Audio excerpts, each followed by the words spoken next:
Welcome to episode 24 of From the Shed End podcast with myself, T Dot, usual co-host Theo as well joining us. How you doing first of all, Theo? I'm good. Happy with the victory on Sunday, and I just came back from my five-a-side football and won that too. So the back-to-back Double, victories for Chelsea and my double, team. double result. And Exactly. we're joined as well today, or tonight, I should say. It's been a busy day, but we're joined tonight with Patrick, Spurs fan from Views TV. Introduce yourself, Patrick. How you doing?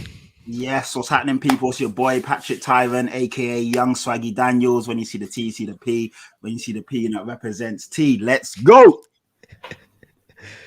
Yeah, I wish Spurs should have had that enthusiasm in the second half. I know. No, it's good to have you on as always. Obviously, appreciate you jumping on and discussing things. I think we spoke about you coming on before the Spurs game. I think. Yeah. So I appreciate that you didn't back out. You still came here, and you're doing this. So no, I appreciate it because some people they'd make other arrangements. Exactly. Like I said, funny enough, on our views post that we put out today, we had my guy Dash, who's an Arsenal fan, and he was giving it to me on Sunday night. And I said, listen, I've got to hold my corner in it. When you guys lose or when other teams lose, I'm giving it to them. So when our team loses, I still got I'm not gonna go ducking and dodging and ducking and diving and stuff. I'm still gonna be here regardless. At the moment, Tottenham ain't really giving me much ammunition, or they're not really helping me out, but boy, what can I say? We'll get into it, I guess, and we'll touch on everything. Yeah, no, it's true. But let's start off with the lineups. Let's go back to Sunday, because obviously there was some forced changes for Chelsea in terms of Mendy missing out in terms of the injury that he picked up during the week against Zenit St. Petersburg. But Theo, I just want to ask you, because obviously what I think about Kepa. He's very mediocre sometimes, up and down, but he does seem to have got a lot better under Tuchel since he's obviously the arrival of Tuchel. Again, I think that might just be a bit of a maturity thing as well. The fact that he's obviously a lot older, the pressure's off him now that Mendy's in sort of first contention to start most Chelsea games, so that pressure's kind of gone off him. But what was your thoughts initially on the lineup when you obviously seen Kepa in goal and not Mendy, and the THIAGO SILVA coming back into the fold as well? I'm not going to lie, it did kind of frighten me when I saw the lineup. We were speaking offline, I think, as soon as the lineup was announced, and we were extremely optimistic about with our predictions on the previous episode. Then as soon as we saw the lineup, including myself, I almost straight away thought, Spurs have a goal in them today, particularly because, as we said, Kepa he's a brilliant goalkeeper and he has found his confidence under Tuchel, but he doesn't really inspire you as much, when you've got Mendy, you almost think that's an automatic clean sheet. But with Kepa, you feel like there's a goal. He's not as dominant in the air. But credit to him, he played superbly. And Thiago Silva coming in for me is that never really frightened me at all. We saw what he's capable of doing in the Champions League, built the games last season in the Champions League. And then, his performance over the 90 minutes, got him the man of the match. So he fully deserved the start. And he's just aging like a fine wine. So he's been brilliant. But I was a bit worried when I saw the lineup, and I almost felt this could be a 1-1, maybe a 2-1 to one of the two teams. But yeah, I wasn't entirely as confident as I was the previous day. Yeah, and I agree with a lot of what you said. I think when you see Kepa's name, you do automatically think goals conceded. You think he's going to probably let in a goal, but I think he's matured. I think he's been taken out of the limelight, which has really helped. But Patrick, I wanted to ask you as well, because obviously it was obviously the lineup that you had out against in the midweek game in Croatia, coming back, having 2 days kind of less than we did in terms of the fact we played on the Tuesday. Do you think that had an impact on the team selection? Obviously, because I think you picked up a few injuries in the week as well. Obviously, Son came back into the team for Spurs as well. So, and you was at the game as well. So, obviously, when you saw the lineup, what was your thoughts before kickoff? When I saw the lineup, I was really impressed, because we know Nuno is he's kind of labelled as not defensive, but he's quite a reserved manager. He likes to he's not as defensively minded as Jose, but he is quite a defensive minded manager, if that makes sense. But when I saw the lineup, I know he made a lot of mistakes against Crystal Palace. Yes, we had a weakened team, but he kind of put out a negative team when he essentially put out 3 holding midfielders, Winks, he had Skip, and he had Højbjerg, who are essentially the same player to a degree. And there was no creativity. There was no one to link the play from midfield to attack. So when I saw the lineup for us against you guys, I was really impressed. We had Dyer was back, which I was quite shocked at because he had picked up an injury. They said he had a dead leg, but you saw he was heavily strapped, so he was rushed back. But it was good to see him there. Romero started as well, which I was impressed with. I was shocked because they Romero, Sanchez, and Lo Celso had to quarantine in where did they have to quarantine? Is it Croatia? Turkey, I believe. Turkey or Croatia. Okay. They had to quarantine there for 10 days after the South America international games. So they only arrived in the UK on Saturday, so a day before. So he had Romero and Dyer in defense. We had Emerson at right back. We had Reguilon at left back, so I was happy with that. Then we had a midfield 3 of Ndombele, which was great to see him starting. Again, I was really impressed with that. And then we had Højbjerg, so the midfield was fine. And then we had Son back, which was a nice bonus. Kane, and then we also had who do we have on the right? I can't remember. But that goes to show how what happened there. Who we had on the right. But to be fair, Dele Alli, was it Dele Alli? Yeah, there you go. So we had Dele Alli, but I was happy with the lineup, and I thought, Nuno showed some intent. He's not gone negative. We had one holding midfielder. The rest are considered creative players or attacking-minded players. So I was impressed with that. So I thought, okay, we're going to give you guys a game. And like you said, when I saw the fact that you had Mendy, that filled me with a lot of confidence. Obviously, other than that, to be fair, your team you got so much depth and so much quality. I didn't look at any other player and think there was a weak link, but I did think Kepa was someone that we could get at, and obviously is a bit suspect in dominating his box. I think he's a good keeper, don't get me wrong, very good shot stopper, but I do think he's a bit suspect on when you crowd him, putting balls, putting crosses, corners, etc. But to be fair to you guys, we never really got to do that. We didn't get to test him. So I think in terms of the actual performance, it was a game of 2 halves. I feel we was on the front foot in the first half. We were getting in behind you guys. I was quite impressed with how we came out because I do think, like I said offline, you guys for me are the best team in the league in terms of defensively. You're solid.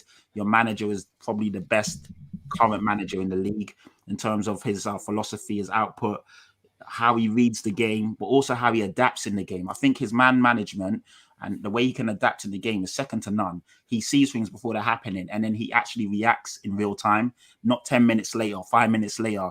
Sometimes you see something happen and the manager takes too long and they score or something happens. Tuchel reacts in real time. At halftime or just after that, Conte comes on. Conte pressing from the front literally changed the game, and you guys were on the front foot, and we couldn't get the ball off you guys. You know what I mean? You put us under so much pressure, and then slowly but surely we started to crumble. We looked tired. You guys were revitalized. And so to be fair to Nuno, I can't knock him for the selection. I can't knock him for the intent that we showed, but we can see the difference. I think our players are not as fit as I thought they were.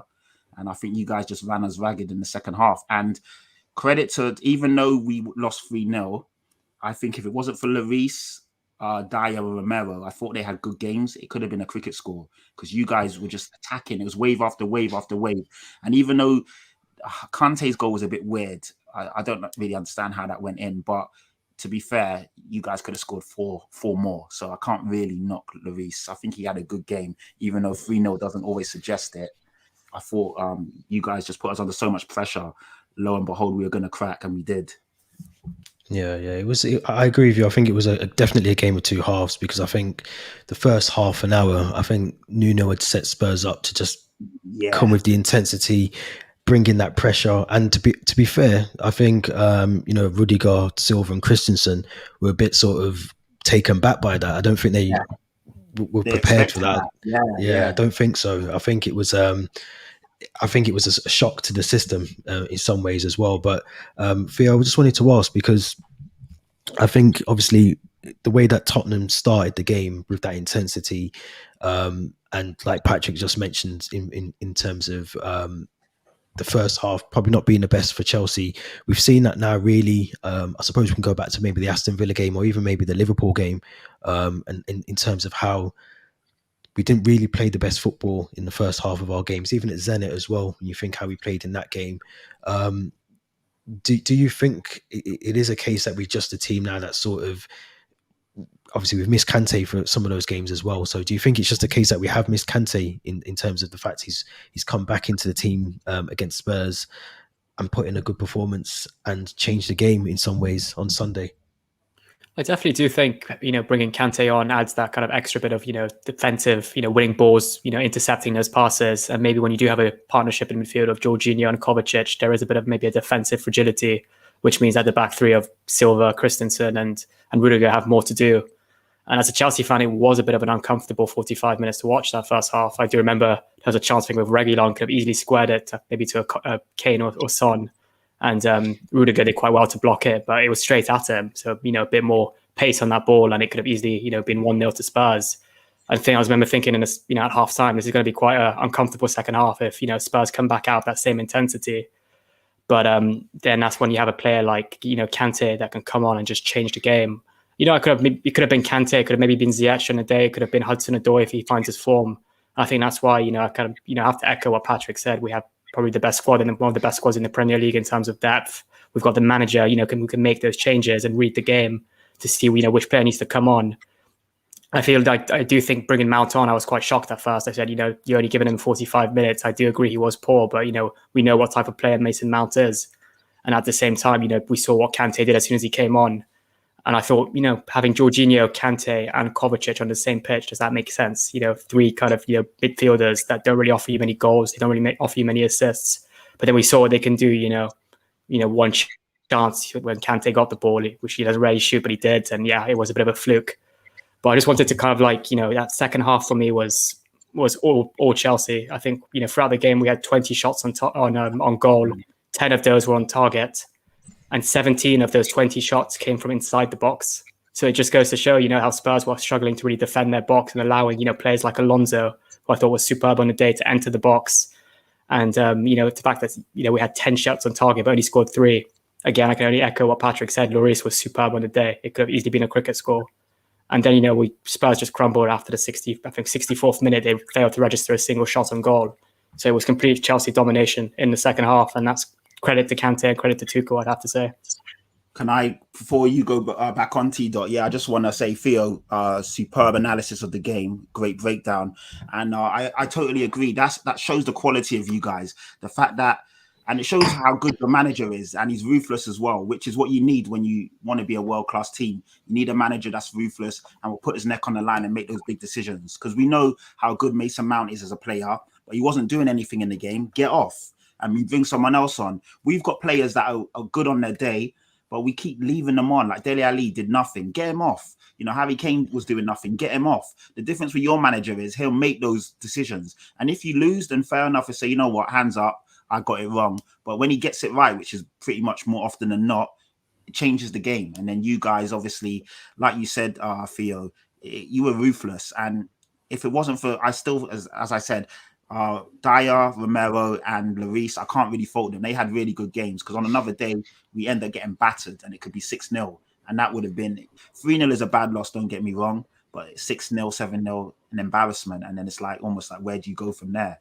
So man, I think the Chelsea team I'm looking at right now is frightening. I think your only weakness, if I have to be super critical, is if Lukaku gets injured, who really comes in as your goal scorer. But other than that, you've got quality in abundance in every position. It's true. I wanted to touch on a few things, the both points that you've both made, but I think I'll start with the Kante one, because I feel like, he's world class. I think we can all agree that. There's no doubt about that.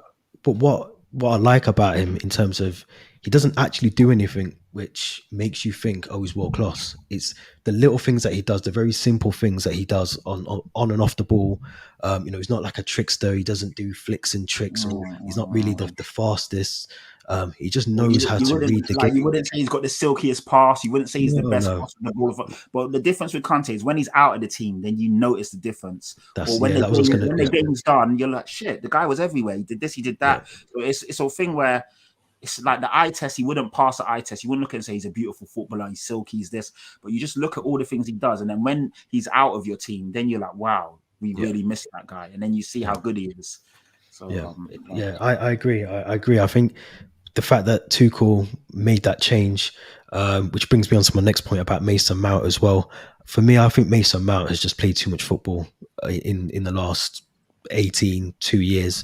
You know, he's played pretty much every game under Frank Lampard. He had a bit of a rest, but he wasn't really playing as much when Thomas Tuchel initially took over.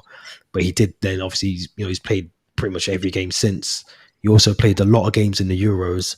He's come back and not necessarily dropped, he hasn't dropped any game time. I think the only game he missed was the Villa game, I think, recently.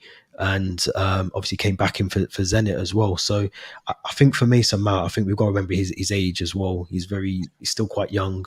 How old is he again? 22, right? I think he's 21, 22. 21, 22. I think, still very, very young, which you don't really think about. It's crazy. Yeah.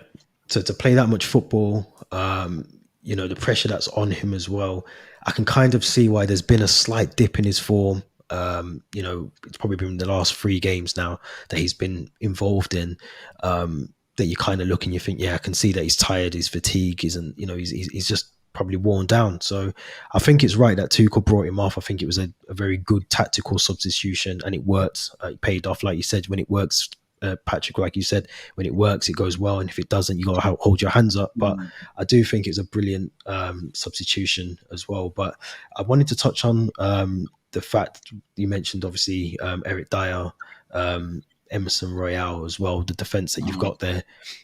For the goals especially, I think, and I'll probably use Dele Alli as example. I think, hopefully I'm correct in this, but I think for the Kante goal, maybe, was it Emerson? Eric, got to get these names right tonight. Dele Alli, I think, could have closed him down. Yeah, 100%. Yeah, Dele was at fault for that one. A tricky one, because I know the thing is with Dele, I'm trying to not be too critical of him because his role has changed under Nuno, and he's doing a lot of running, he's doing a lot of pressing, he's winning a lot of second balls.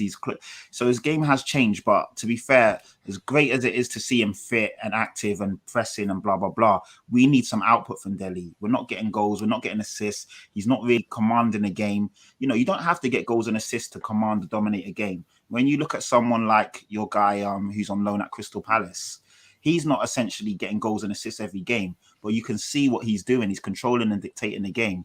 When we played, what's his name again? Because I've forgot the name. But Conor Gallagher. When we played Crystal Palace, he was the best player on the pitch for me. And it's not like he was outstanding with the output, but he was dominating, dictating, getting the ball, making things happen. I'm not really seeing that from Dele. He had the ball quite a few times in advanced positions in the first half. He didn't take his man on. He didn't really do anything with it. And I'm like, you need to do more now, Dele. You've got to run in the team. You can't really complain that you're not getting that consistent running. You are, but you still need to produce for me. I don't want to be too critical yet, but I need to see more from Dele in that sense. And like you said, if he is meant to be doing that defensive work, he was poor for the second goal, and that second goal killed the game. I know you guys were in the ascendancy, but at 1-1, it's 1-0, so it's anyone's game. 2-0. After that, we were flat, and even at 2-0, I was thinking, okay, Spurs, show some fight, show some bottle, get this goal, get the next goal, and then we see where it goes. 2-1, anything can happen. The game's in the balance, but we never looked like scoring, and you guys obviously just did what you did, and game was over. So we for as good as the defensive unit was in certain aspects, it was also quite poor, because to concede that many shots in the goal in the box, as Theo said, we were quite lucky. You're quite fortunate if you only go away 3-0. It could have been a lot worse. Yeah, I think five of those shots on target were in the first 10 minutes of the second half, or even less. So it shows we got slaughtered. It shows the intensity that Tuchel wanted. He obviously took the boys in at half time and said, book your ideas up. But an interesting sort of thing that's came out of that game for you is the fact that people are saying that Timo Werner is probably more preferred now as a winger rather than an out sort of striker, which we tried to use him in some parts of last season. And he did come on, he did play very well. The link-up play between him and Lukaku was really good. And I don't know if you got to see Thomas Tuchel's press conference today. He was asked that question around, can the two of them play together up front? And I just want to get your thoughts. Is that something that you potentially we might see two up top, or maybe use him as that winger position, linking up with Lukaku up front? 100%. I think Werner's good enough to play, as a front two with Lukaku, or potentially as a winger as well. I mean, one of the times that I did kind of criticize him last season was when he was playing as a number 9 or as a striker, and he'd always end up drifting on the wing. And credit to him, most of the time he did a good job on the wing. But it's not where you do want him to be when you want to have that player in the box who'd be finishing goals. And now that we have Lukaku, and it could have easily been Lukaku and not Rudiger for that final goal, putting it in. So if the two of them find that kind of chemistry or that link-up play, then it'll be brilliant. It'll be a really kind of goals galore, I want to say. And I think what Havertz is a brilliant player, but I think Werner's got more he's more of a skillful player. Potentially he's got more pace, and I do think the two of them almost complement each other, Lukaku and Werner. We spoke about it in pre-season about the possibility of the two playing together. And I think, as I said, we're seeing Werner assist a lot last season, winning penalties, but not necessarily scoring. And now that Lukaku's there, he can almost, bring that pressure off Werner. And maybe the goals will come with less pressure on Werner to score, but also, maybe we'll see more of a, winger type, position to his game where he's assisting. He's, drilling these balls into the box. He's crossing it in. When I saw that ball to Rudiger, the amount of times I saw that last season, and it didn't really lead to anything, I felt. So maybe now that we have that, Tuchel, he's had a preseason with these players now. He's instructed them what he wants to do, the philosophy he wants to play. And, any other season, that ball would have just drifted across the box and it would have gone to no one. But Rudiger was there to finish it in. I know it was getting close to the end. Maybe Spurs were, you almost had given up at that stage. But, that's what we were missing last season from Werner. So I think he will start as well against Villa tomorrow. And we'll probably get to our predictions later. But I've got him as my first goal scorer for tomorrow because I think he's also got a point to prove now, definitely. You just reminded me as well. I was right with the predictions. You 3-0. Are, yeah. 3-0. I did say that. What was your prediction, Theo? What did you go with? I had 1-0 Chelsea on the previous episode, and then I changed that when I saw the lineups. I think a 1-1 or something like that. But because I know how good Ali, Son, and Kane are against Chelsea usually. Yeah. So even though Ali's had a poor 12 months, I just know his record against Chelsea. I know that he almost likes to play against Chelsea. So I thought one of the three of them's got a goal in them for sure. Yeah, and to be fair as well, I think in terms of, I do think Spurs were very unlucky not to get a goal in that first half an hour. I think that the fact we were sort of on the back foot for half an hour, it was just unfortunate that there wasn't any goal that came out of that. But I wanted to touch on, and I hate talking about him because I feel like we talk about him a lot, me and you, Patrick. Whenever I speak to you, I bring him up, but Harry Kane. To be fair, me and Theo spoke about him as well in the summer. We spoke about him a lot because obviously, whilst that sort of the transfer saga was going on, never-ending saga, yeah. But I wanted to talk to you because I feel like during the game on Sunday, whether this was a tactical decision by Nuno, but it just felt maybe more in the second half, he was drifting into sort of central midfield positions a bit more. Is that something that you reckon Nuno's probably told him to do, or just the fact that he's not getting a service, so he's drifting into those positions to try and get the ball? And I don't think Nuno actually tells Kane what to do. I think he's almost got the free role or the free reign to do what he wants because he is that good. And typically Kane is always, getting goals. If he doesn't get goals, he's getting assists. He's our talisman, and he's usually our match winner. So I don't think Nuno would tell Kane what to do, but he may now have to tell him to stop dropping deep because it's actually overcrowded in the middle and there's no one there to get onto the ball. I know Kane has got the quality to find Son when he's running in behind and find someone on the sixpence, but also at the same time, if you're dropping that deep, then you're not where you need to be. Kane is a fantastic header of the ball. He obviously can finish with the best of them. If you're not in that 6-yard box when the ball's whipped in or when the ball's passed, we want Kane at the end of these chances, not trying to create them all the time.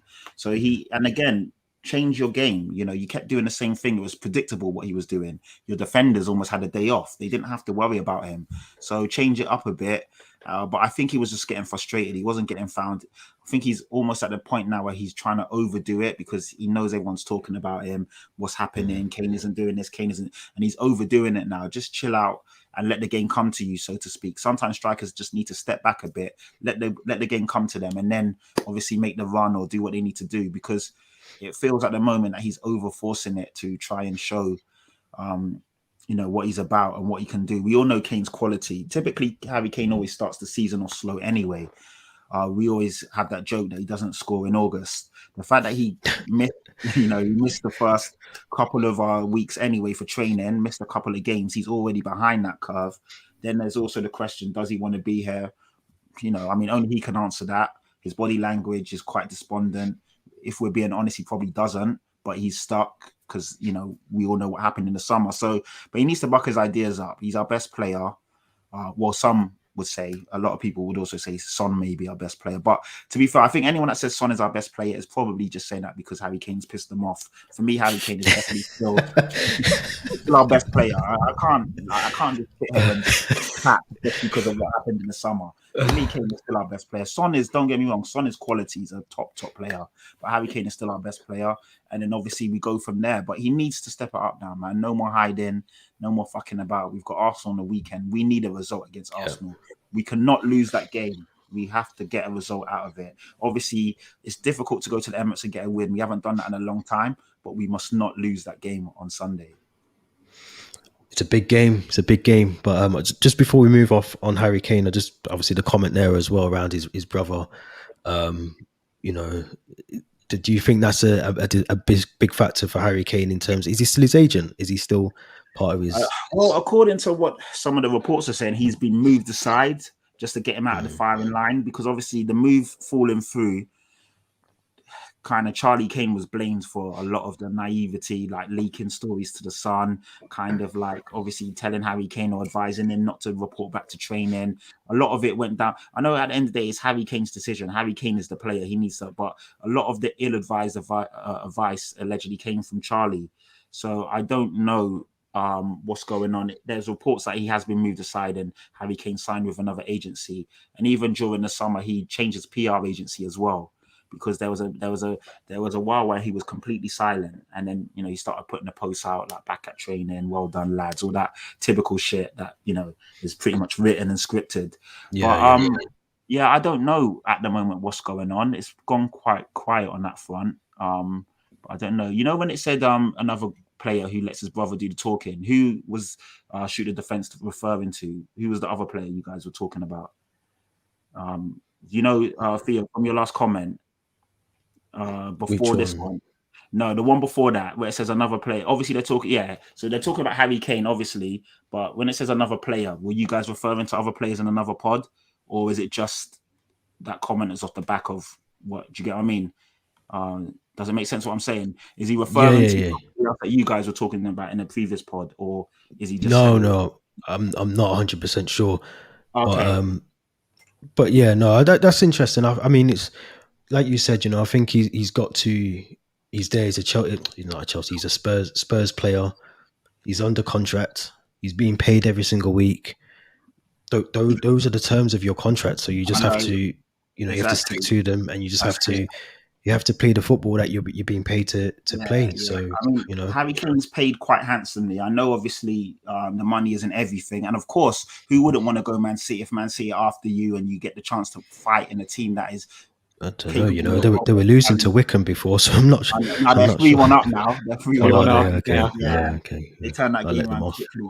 But the thing is, for Harry Kane, which I still don't understand what Man City were playing at. If they really needed a striker and they really want Harry Kane, they would have put the money up. We all know they've got the money. When they spent 100 million on Jack Grealish and did that before they bought in Harry Kane, for me, that said it all. And there's no way we would let Harry Kane go for less than 100 if Jack Grealish was 100 million. If they're prepared to pay 100 million for Jack Grealish, who, don't get me wrong, is a fantastic player. When you're looking at the output and the quality of the two players, I know Harry Kane's a bit older, of course, but there's no way if you then paid 100 million for Jack Grealish, you're not going to pay, or we're not going to demand 130, 140, 150 for Harry Kane, who has endless amounts of golden boots and had just come off the back of a fantastic season. You know, he was the Premier League golden boot winner and he got the playmaker of the year in terms of the assists. So we're within our rights to request 150, 140 million for him, irrespective of his age or what some may say his ankles, etc. He's so important to us. He's come off the back of a fantastic year and he had 3 years left on his contract. So everything was in our favor in terms of the negotiating or bargaining chips. Man City didn't obviously come in with a decent bid, so he ended up staying. But Harry Kane's got to get that out of his mind now and focus, because otherwise, before you know it, half the season's gone and you're on like 3 or 4 goals and then you're a washout. Do you know what I mean? So he needs to step it up now, man. No more excuses. You know, get your big boy pants on and score some goals. Yeah, no. But I think just going back to your comment there, so Okay. I think he was talking about Nicholas Anelka. Anelka. So I do see that. Yeah, I do see makes that. sense, Nicholas Anelka. Yeah, I did like him at Chelsea. To be fair, well, Fantastic player. Fantastic player. He was good for us. But I just want to mention before we move off from the Premiership or the EPL, whatever we call it these days, I just needed to say Thiago Silva man of the match. Oh, mate. Because he was man of the match for me, 100%.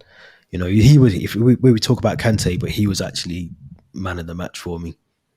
And you know what? Sorry, before you go on, Thea, I just want to say, when you guys signed him, I was quite skeptical. Like, he's 36 years old. What's he gonna do? But hands up, the guy's come in. He's been fantastic, and it just goes to show the quality in the class is still there.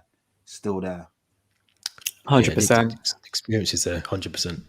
When we were talking in the previous episode about contract renewals, and I said, you know, signing players like Azpilicueta to a new contract, and also there's maybe talks of a 1-year extension for Thiago Silva. We got that done last summer.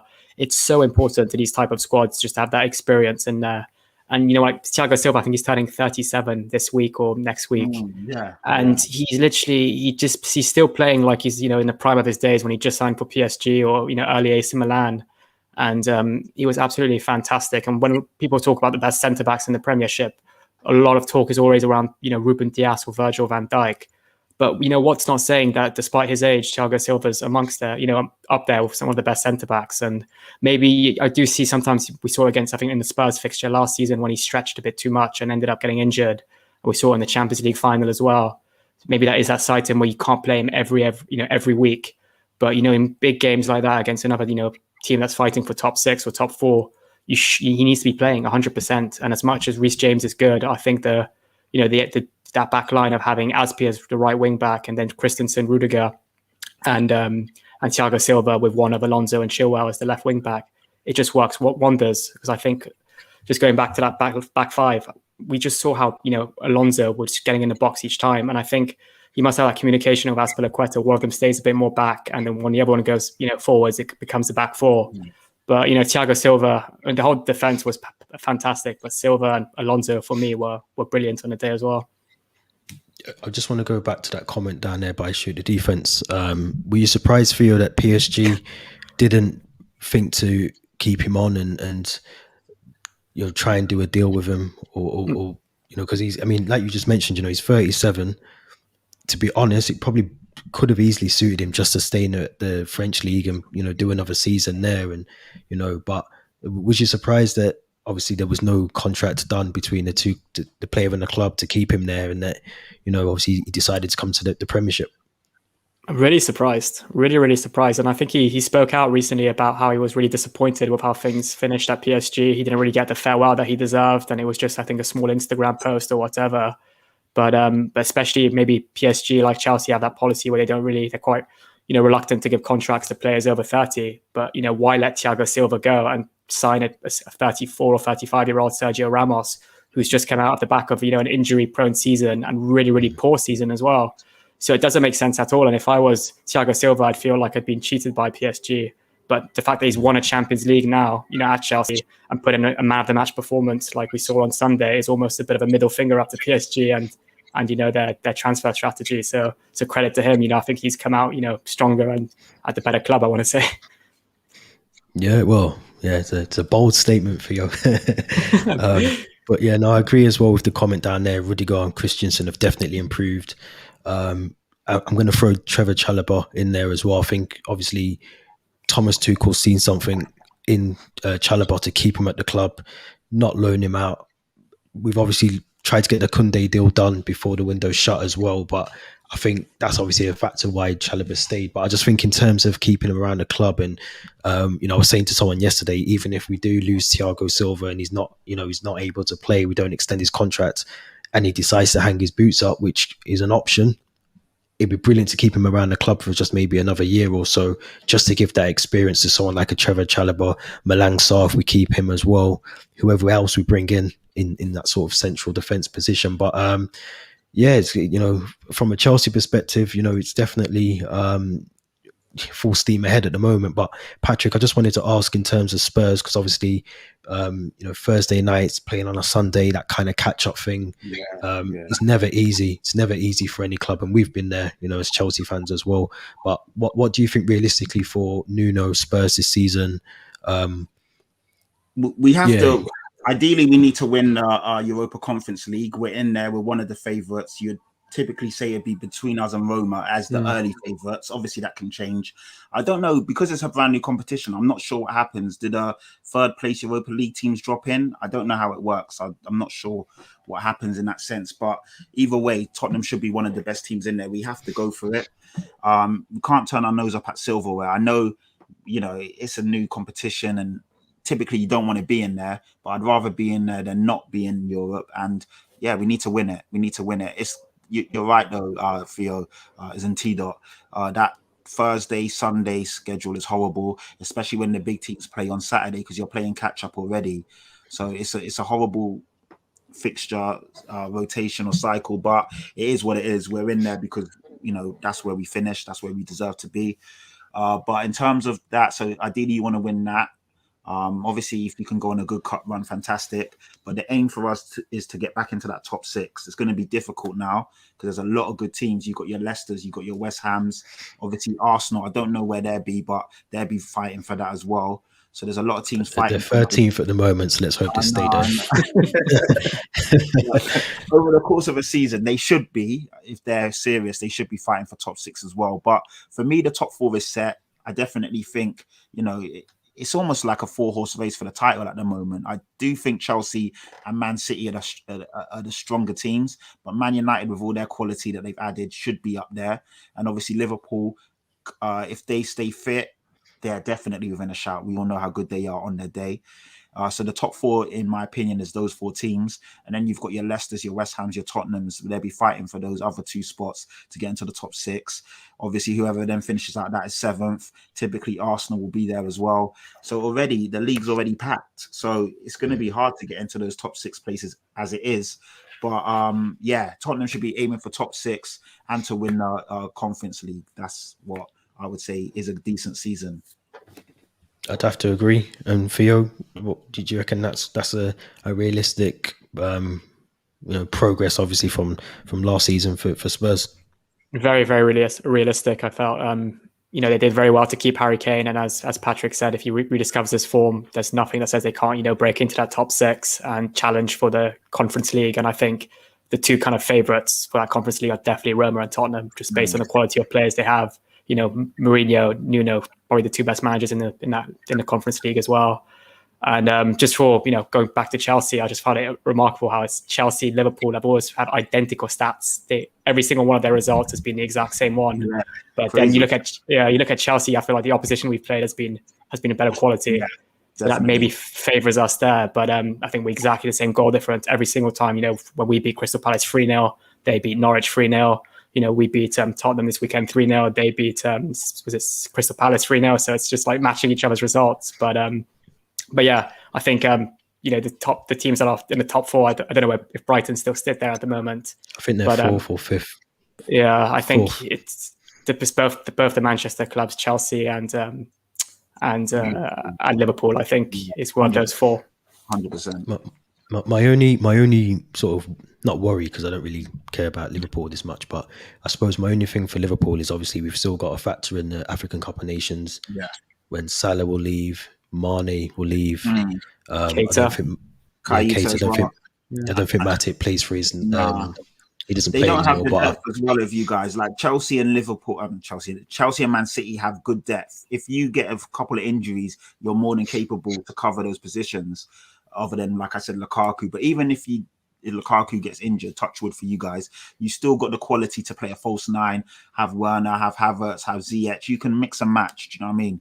If Liverpool get an injury to a Salah or a Mane or even a Van Dijk, they're in big trouble. Dick off Origi. Yeah. Even Alisson. We saw last season when Alisson was injured. Yeah, there you go. They don't have the depth that you guys have, and I think over the course of a season, especially them trying to challenge on all fronts, that will hurt them. You guys have obviously, because to be fair, Klopp's a world-class manager, Tuchel's a world-class manager, Guardiola's a world-class manager. Man United, their problem is that they don't have a good. Well, Ole is a good manager. He is a good manager to get. I think he's a good man manager as well, isn't he? I think his man management's good. Finished third and second. He kind of steadied the ship. He's got them back into those, solidified Champions League spots. But when you look at him compared to the other guys we're mentioning, there's no comparison. And I think that's where Man United fall short, the manager. Give Antonio Conte this United squad, and I think he'll win you the league. Yeah, mate. I think he'll be waiting for the City job the way Pep's talking at the moment. I think Pep's had enough at City. If I'm honest, I think the Champions League really dented their plans last season. I think they were banking on that. I think a lot. Pep and that's it, that no DM in the Champions League final. That was criminal. I just don't understand it. Like, that's the thing with Pep. I know, like I was saying about big managers make big decisions, but sometimes Pep overthinks it. There was no need to do that. In a one-off, exactly what we said about Pep in the Champions League final. He overthought that starting 11. Definitely. I think Bernardo Silva as a centre mid, it just didn't make sense. I hope he does it again on Saturday. Well, they've got loads of injuries, haven't they? So I think as long as they keep their injuries piled up, we should be okay. But who's at home on Saturday? Is it you guys? Chelsea. It's early kickoff. Early kickoff. So we should be confident. I think Mendy should be back as well, which is going to move me over to tomorrow's games for both of us. Obviously, EFL Cup's taking place in a week. Patrick, I'll start with you. Wolverhampton. What are your thoughts? Is this a time to rest some players before the North London derby on the weekend? He's definitely going to have to rest players, no doubt. The Arsenal game at the moment, it's a bit annoying because Wolves are a tough team. I mean, even we beat them in the league 1-0, but they gave us a torrid time and we were quite lucky to come away not conceding. I don't know how we didn't concede. Traore 1-on-1 with Lloris should have slotted that anywhere, left, right, even lift it. They're back in the game. So we got lucky with that one. Going again away to them again, I'm sure they'll probably go strong in that game. We have to rest players. We can't have Kane, Son, Dele out, all of these guys. I know a few will play, but we definitely have one eye on the North London derby. So it will be the second string. I don't know. I mean, that's going to be a tough one, man. I hate to say it, I probably think Wolves will get a result tomorrow. Because we will have all eyes on the North London derby, and we need to solidify our league form and kind of bounce back. We've lost 2 on the spin now, 2 3-0 in a row. We need a result on Sunday, so I think that's where we'll be looking at. Yeah, it's a massive game. I think as mad as it sounds, I think you can kind of sacrifice playing in the League Cup. I mentioned before, playing on Thursday nights and then catching up in the league on a Sunday. Yeah. I feel like you can probably sacrifice, as mad as it sounds, because it's a trophy and that's what you play for. You want to win trophies. But it's the timing of it, considering we've just come off the back of 2, back-to-back 3-0 defeats. And we've also then got Arsenal on the weekend on Sunday. The timing of this fixture is really bad for us in terms of what's happened in our results. So I think you're right, T-Dot. We have to kind of sacrifice it. It sounds annoying to say because it's a competition. It's early days. You want to win you want to challenge it on all fronts. But with the squad we have right now, we've kind of also got to be smart. And the Arsenal game is 100% more important right now. I couldn't agree more. Theo, I'm going to throw it over to you because we've got a big game coming up tomorrow against Aston Villa. I say a big game because I think we're going to be resting a lot of players from what Thomas Tuchel said in his press conference earlier. I think we might even see Bentonelli play instead of Kepa, which is a possibility. Maybe Kepa, we're not sure. But I think even the likes of Ross Barkley might get a game. Malang Sarr, Trevor Chalobah, Saul Niguez, I think he's probably going to feature at some point as well. Callum Hudson-Odoi. So there's a lot of changes in there. Are you confident for tomorrow in terms of who we put out? And like we've both kind of said already, and I know Patrick's mentioned the same, we've got that depth in the squad as well. So are you confident for tomorrow's game? I'm confident we'll get a result. I'm not confident that we'll play like we did on Sunday against Spurs in that second half. I do think, you listed about 6 or 7 players there that are quality players, but they're not your Kovacic's, your Kante's, your Thiago Silva's. So I think there'll be a bit of defensive fragility that will allow maybe Aston Villa to score a goal or maybe 2. So I don't think we'll be getting that clean sheet tomorrow. But at the same time, I think Ruben will get some minutes. I think Ruben and Sal Niguez are the 2 players that Tuchel said will feature tomorrow. And I think Sal had a rough 45 minutes in the league against Aston Villa, but now that he's trained with all those first team players, after the international break, I think he's probably found his feet, and I think he'll have a decent game tomorrow. But I think we will win. I think it will be very, very cagey. I think it could even be I think there's no more second legs in this. There's straight to extra time or penalties even. So I think there's a possibility it could go to extra time, which is why you need that depth in the squad if it does go. So you don't have those players that will be playing on the Saturday or Sunday. You want them rested. But no, I'm expecting a tough game, and I think Aston Villa, realistically, that's probably their best shot of winning a trophy this season. So maybe they might take it more seriously than us, and they might even play Martinez, who's their best goalkeeper. And I'm hoping they played that Jed Stair guy again, who played in the league against us, because he wasn't the best, was he? Yeah, I think if he plays, I think we'll definitely score a few. But if Martinez plays, if Mings plays, if Buendia plays, then it might be a tricky game for us. So I'm just looking before Aston Villa got Man United away on Saturday. So they also have to have one eye on that. So to be fair, that's in your favour. So they've got a tough game on the weekend, so they can't really go full tilt either. So that's also quite a key factor for you guys, which will play into your hands. We've got the depth to compete in both games. I still think even going forward, I think when we, I'm pretty sure Lukaku's going to be rested. So you're looking at maybe a Timo Werner or, Havertz playing in that role. But I do think even, and I, not even to sound cocky, but I think when I go into games now, when I'm watching Chelsea, I do expect to win. And I haven't had that feeling for it. Even on Sunday and again before against Aston Villa, even against Liverpool, I did think we were going to win. I don't think I've predicted a draw or a 1-0 to the other team. I've always gone into it with the ambition that we're going to win. And I feel the same against Aston Villa. I think even if we was to put out, rest Reece James and put Hudson-Odoi at right wing back, or play Ben Chilwell instead of Alonso, like you mentioned, Ruben Loftus-Cheek or Sal Niguez in midfield as well. I think they're quality players. They've got enough quality to beat Aston Villa with ease, and that's not a disrespect to Aston Villa, because they've got. Leon Bailey came on, done something crazy, and then walked off. So they've got players that can change games. That's not a doubt. That they've definitely got the players there. Ollie Watkins is another player that I like as well, along with Danny Ings. But like you just mentioned, Patrick, that's a big game for them to be. One eye on that as well for Saturday. I think the only thing for me is the fact that we, and I don't want to sound like Klopp, but we are the early kickoff on Saturday. We're playing on Wednesday night, so it is a bit tight. Yeah, he's definitely got to rest some players. I'm glad obviously Mendy's not even featuring, because I think he's done the right thing. If he's not fully fit, then don't have him even on the bench. Just play Kepa, have Bettinelli on the bench again, and just leave it at that. But I think we're going to beat them. I'm going to do my prediction now, because we're going to wrap up soon. So I'm just going to do it and say 4-0. I'm just going to say 4-0. Wow. I'm going to say 4-0. Yeah. Wow. Okay, a lot more optimistic than me. I'm going to say 2-1 Chelsea. I think we will concede our second goal of the season, I think. Patrick, I want to hear your views on your game or my game. No, your game.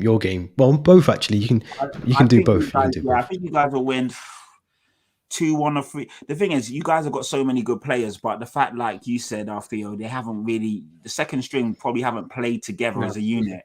So that will also play into, that will be a factor. And as the competition goes on, they play more and they gel and, they start finding their feet. So early doors, Aston Villa will probably have a more of a solid or set team. So I'll probably say 2-1 Chelsea. And our game, I think we'll lose 2-1, which I hate to say. Wow. Okay. Yeah, I just think Nuno will make a lot of changes. We'll definitely have one eye on Sunday, and he'll probably sacrifice tomorrow for a result. Is it home or away for Tottenham? We're away to Wolves. Oh, We're away to Wolves and away to Arsenal. So tricky fixtures, man. Tricky fixtures. To be honest, I'm going to be supporting Spurs against Arsenal. Yeah, I need a Spurs win. I do need a Spurs win because Arsenal fans really do like to. They're the worst fan base ever. A lot of my friends are Arsenal fans, and we go at it all day long. And I'm just like, you guys are just not humble for where you are right now. Back to back 8 finishes. You've only won 2 games, but they just talk and it fucking jars me. So yeah, as long as we don't get beat, I'm okay. If we get beat, oh my god, I'm never gonna hear the end of it. So. Yeah, it's going to be interesting. I'll try and avoid messaging if you lose, but if you win, it's all good. If you win, I'll tune into views anyway. Every Sunday I'll be tuned in. But yeah, so yeah, it's been obviously a good episode. Thank you again, Patrick, for coming on. As I'm on here, are you guys? Where do you guys think? Because this is a question I always ask the Chelsea boys. Because for me, I feel you guys are superb right now. You're in fantastic form. You probably got the most informed manager. I don't know if he's the best manager, but he's the most informed manager. Your squad's fantastic. Are you guys confident you'll win the league this year, or are you being a bit reserved at the moment?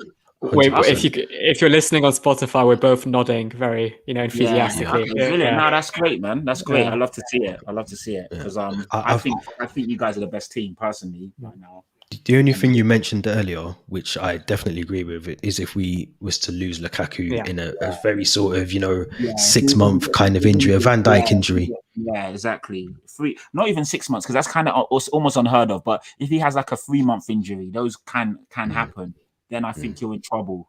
But if not, you're fine, man. You're fine. Yeah, but I'm confident. I've said it on here before.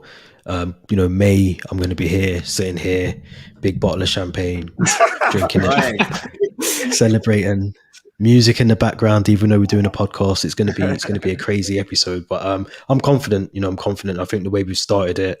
I look at City, and yes, they're a brilliant team. Obviously, we know that as well. I look at Liverpool. They're a brilliant team, but as we mentioned about the African Cup of Nations, and they might even just pick up a few injuries as well. I look at United, and I'm going to say this actually. For me, United, McTominay is actually one of their best players, and it's crazy because a lot of people don't like him, obviously because of the McFred stuff, and we're playing alongside Fred. But I think he's one of the key players for them. Obviously, CR7's back there as well. They've got Marcus Rashford to come back into there as well, so it is going to be interesting for them. But I do think Ollie. Is Ollie the right guy? I don't know, and I don't think anyone knows. And I think he's for instance, the West Ham game. It's those kind of results that are keeping him in the job. So as long as they do that, we've got every reason to be happy and think that we can win the league as well. No, I agree, man. I agree. Well said. The thing is, you're saying it with valid points as well. You're not just saying yes for the sake of it. You're giving me a good rundown and reasoning behind it. So I think that's fair enough. It's valid. Yeah, but. Yeah, appreciate you coming on. And what I want to do before we wrap up is obviously, again, just tell the viewers, the listeners, where they can hear your stuff and where you are, because you're on quite a few places now. Yeah, it's been quite a busy international weeks a month for me, so it's going well. But my actual platform is Views TV Official. So just Views, VIEWS TV Official. That's the show that I run with Semps, my boy Leon Semper. He's a Man United fan. He's the host. And it started off, it's called Everyone's a Pundit. And we started with myself, the Tottenham fan. Leon's the Man United fan. And we had Jay Nova, Mr. Jason Alex. He's the Arsenal fan. And then it kind of branched out as we grew and become more popular, and we get different fans from different teams in every week. The show's called Everyone's a Pundit. We give everyone their chance to be a pundit, and we kind of just bounce off each other. So that's going really well. And then I'm also on coys.com, COYS as in for the, comeonyouspurs.com. I'm on their podcast. We record every Monday night, and we also do a pre-match preview on a Friday.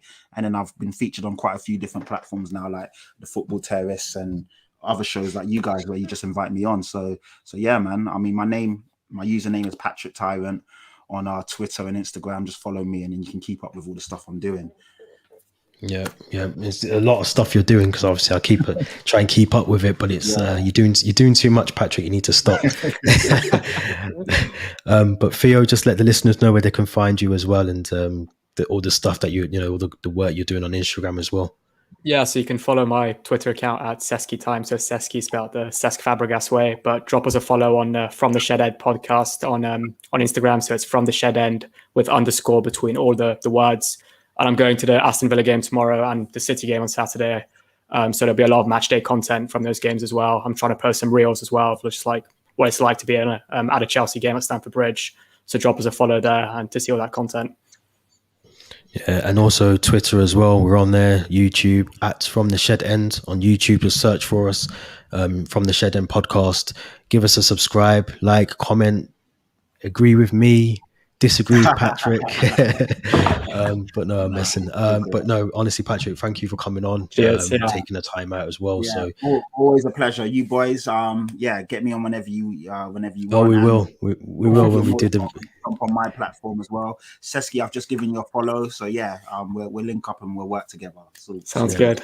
When we play you at the Bridge, we'll definitely have you on. I'm pretty sure it's going to be. I'm dreading that. I'm dreading that. That could be a spanking. I just hope we find some form by them, and you guys hopefully go through your wobble, because every team's going to have that patchy, that sketchy run, unless obviously they do an invincible. So yeah, I just hope that we catch you at the right time. Otherwise, fuck me, it could be horrible. I might actually call a sickie on that day. It could be a Southampton 9-0, but no. Patrick and obviously Theo, thanks for joining me as always. Until next time, it's been episode 24 from the Shed End podcast. Thanks for listening, and we will be back next week.